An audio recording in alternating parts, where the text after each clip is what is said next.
நம்மளோட shop name வந்து Venkys foods. நம்ம வந்து இப்போதைக்கு ஆன்லைன் பிசினஸ் பண்ணிட்டு இருக்கோம். ஆல் ஓவர் இந்தியா ஷிப்பிங் பண்ணிட்டு இருக்கோம். நம்ம கிட்ட வந்து வத்த குழம்பு, சிக்கன் பிக்கிள், ப்ரான் பிக்கிள், அப்புறம் ஆந்திரா பருப்பு பொடி அண்ட் தக்காளி தொக்கு, எள்ளி இட்லி பொடி, இது எல்லாமே நம்மகிட்ட அவைலபிளா இருக்கு. நான் ஜஸ்ட் இப்போ 2 months தான் ஸ்டார்ட் அப் பண்ணிருக்கேன். பட் நம்மளுக்கு நிறைய ரீச் இருக்கு, வேற லெவல்ல இருக்கு. வெங்கீஸ் ஃபுட்ஸ்ங்கிற இன்ஸ்டாகிராம் பேஜ் போய் பார்த்தாங்கன்னா தெரியும். நிறைய செலிபிரிட்டிஸ்லாம் சாப்பிட்டுட்டு நிறைய ரிவ்யூ கொடுத்துருக்காங்க. ஸோ இப்போ 2 monthsலேயே நம்ம இந்த அளவுக்கு ஸ்டார்ட் அப் பண்ற அளவுக்கு நமக்கு வந்திருக்கோம்னா full and full customer support தான் கண்டிப்பா. ஏன்னா நம்ம ஹோம்மேடா பண்றோம், ப்ரிசர்வேட்டிவ்ஸ் எதுவும் போடுறது இல்ல, முக்கியமா வினிகர் போடுறது இல்ல. நம்ம யூஸ் பண்ற ஆயில் கூட ரொம்ப ரொம்ப பியூரான ஆயில் தான், ஜிஞ்சிலி ஆயில் தான்.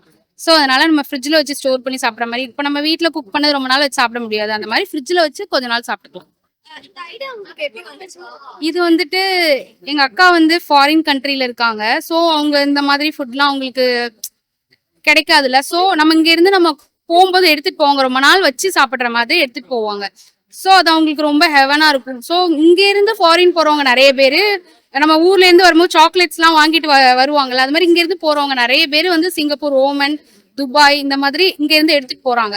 ஏன்னா இது ரொம்ப நாள் வச்சு சாப்பிடலாம் நான்வெஜ்ஜுங்கும் போது. அண்ட் ஹோம்மேட் ப்ராடக்ட்ஸ் வந்து ப்ரிசர்வேட்டிவ்ஸ் இல்லாம இப்போ எங்கேயுமே கிடைக்கிறது இல்லை. நம்ம கிட்ட இப்போ ஹோம்மேடாவே ஃபுல் அண்ட் ஃபுல் ப்ரிசர்வேட்டிவ்ஸ் இல்லாம இருக்கிறதுனால பீப்புள் ரொம்ப லைக் பண்றாங்க.